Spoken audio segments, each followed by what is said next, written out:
Hello, I'm Jared Taylor with American Renaissance. The censors hate my videos. They're especially going to hate this one. But if you like it, I hope you'll send the link to a lot of people. My organization, American Renaissance, has been studying race and crime ever since 1990. We published our first report called The Color of Crime in 1999. And here are the two latest updates from 2005 and 2016. I'm therefore very happy to find that an amateur researcher working in his spare time has looked even deeper than we ever did into the racial aspects of the most serious crime of all, murder. This person, whose name I don't even know, tweets under the name of Data Hazard. He also has a Substack at datahazard.substack.com that, as you can see, is about advocacy and analyses on underreported and unpopular topics. I have not checked all his data. That would take weeks. But what I have checked is accurate, and his conclusions and assumptions are reasonable. I'll call him Data Hazard. This is one of his most powerful tables. These are the rates at which blacks, whites, and Hispanics of both sexes committed murder in 2021. Please look at the highlighted column, white male, murderers per 100,000. This is the rate at which white men committed murder at various ages.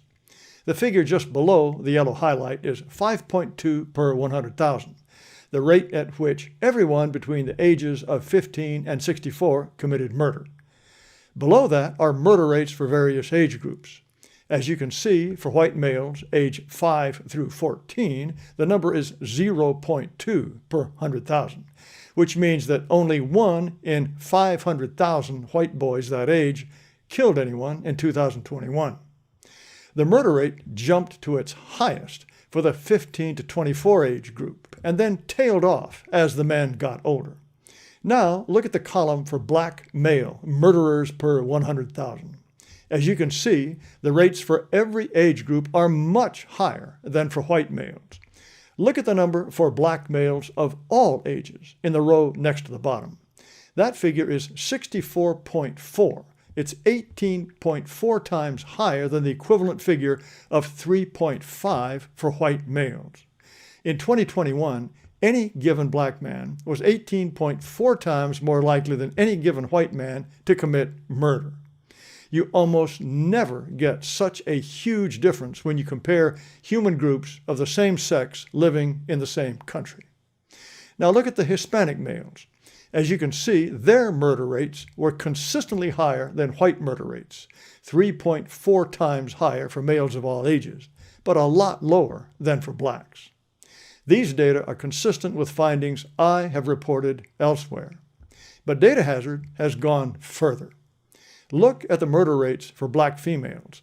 In 2021, no black girl under 14 killed anyone, but older women made up for it. And when you look at the figure down below for all ages, black women were 65% more likely than white men to commit murder. This is another remarkable finding. Women of all races are less violent than men of the same race, but I've never seen a breakdown of the data to show that in any year, black women were more likely than white men to kill someone. The data on Hispanic and white women are what you would expect. Hispanic murder rates are in between white and black rates, and white women were the least likely group to kill anyone. If Data Hazard had included Asians, they would be the least homicidal race of all. But what's the meaning of the last row of data, projected lifetime? This is the rate per 100,000 for a person of each group to commit murder during his entire lifetime. Remember, everything else you see on this table is a snapshot for a single year, 2021. Look at the black male murder rate of 207.4 per 100,000 for people in the age group 15 to 24. A black man is going to stay in that very murder-prone age group for 10 years. Every black man is going to spend every year of his life as a member of the race and sex that is the most likely of any in America to commit murder. What Data Hazard therefore calculates as projected lifetime is the rate per 100,000 for a black male. or someone of any of the other groups, to kill someone over the course of his entire life. That's if the murder rates for 2021 continue into the future. For blacks, that figure at the bottom of the table comes out to 4,508 per 100,000. And expressed as a percentage, that's 4.5%. If the black male murder rates for all age groups remain at the 2021 rate, we can expect that 4.5% of black men, about 1 in 22, would eventually kill someone. For white men in the lower left, it would be 0.27%, or about 1/17 the black rate. For white women, the number is 0.059%. Actually, these are theoretical maximums. They assume each murderer kills just one person, and we know that some murderers kill more than once. Data Hazard concludes that if you make the most extreme assumptions about murderers who kill more than one person, you could bring the lifetime likelihood that a black man will commit murder down to no less than 3.3%. But for various reasons he explains at his Substack, he thinks the correct number would be around 4%, or that at 2021 rates, 1 in every 25 black men will kill at some point during his life. For white men, the number would be about 1 in 425. 1 in 25 versus 1 in 425. That's a huge difference. When do you think you'll see a table like this on the evening news or in the New York Times or at a congressional hearing? Here's another one of Data Hazard's remarkable graphs.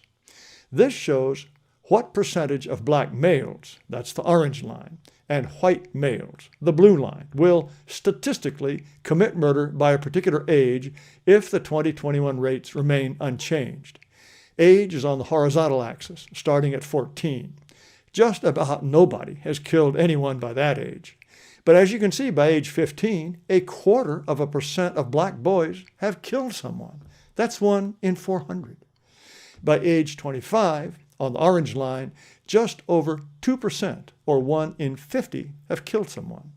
For both races, the percentage climbs sharply up to about age 35 and begins to level off.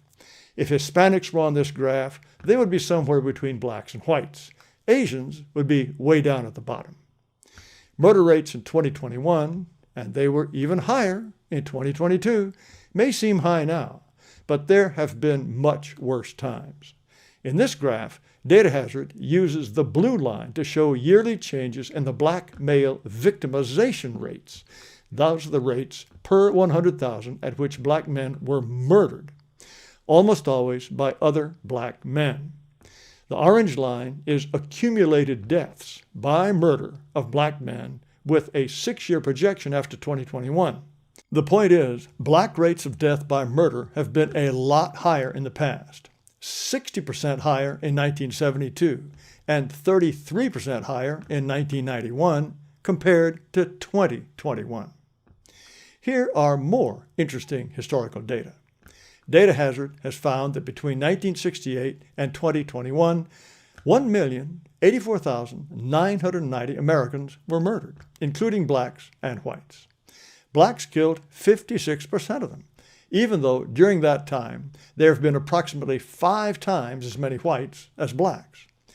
Here, the left-hand axis is the number of murder victims of blacks for every year, just under 9,000 in 1968, rising to 16,000 in 2021. Please look at the colors of the vertical bars. The blue section at the bottom is the number of white men killed by black men that year, and the orange section is white women killed by black men that year. Over on the left, in 1968, black men killed 1,200 white men and 300 white women. In 2021, over on the right, you can see that black men killed nearly 2,000 white men and about 400 white women. The units are still on the left axis. These are estimates for some years, but Data Hazard is a careful guy and makes conservative estimates. The big yellow section in the middle is black men killed by black men. There are a lot. And the blue section at the top is black women killed by black men.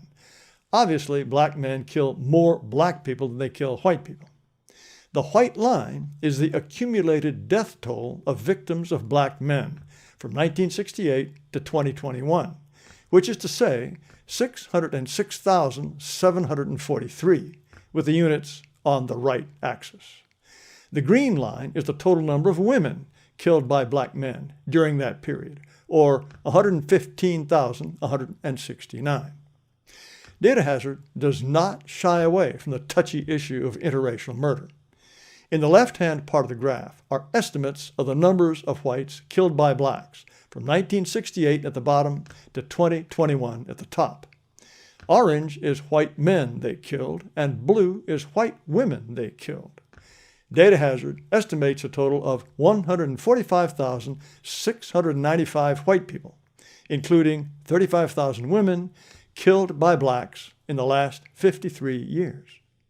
Just for comparison, that's more than the 117,000 American soldiers killed in the First World War.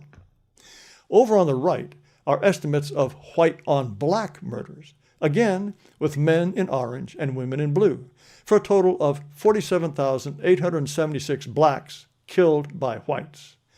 Given that there are about 5 times as many whites as blacks in the country, a black was about 17 times more likely to kill a white than the other way around.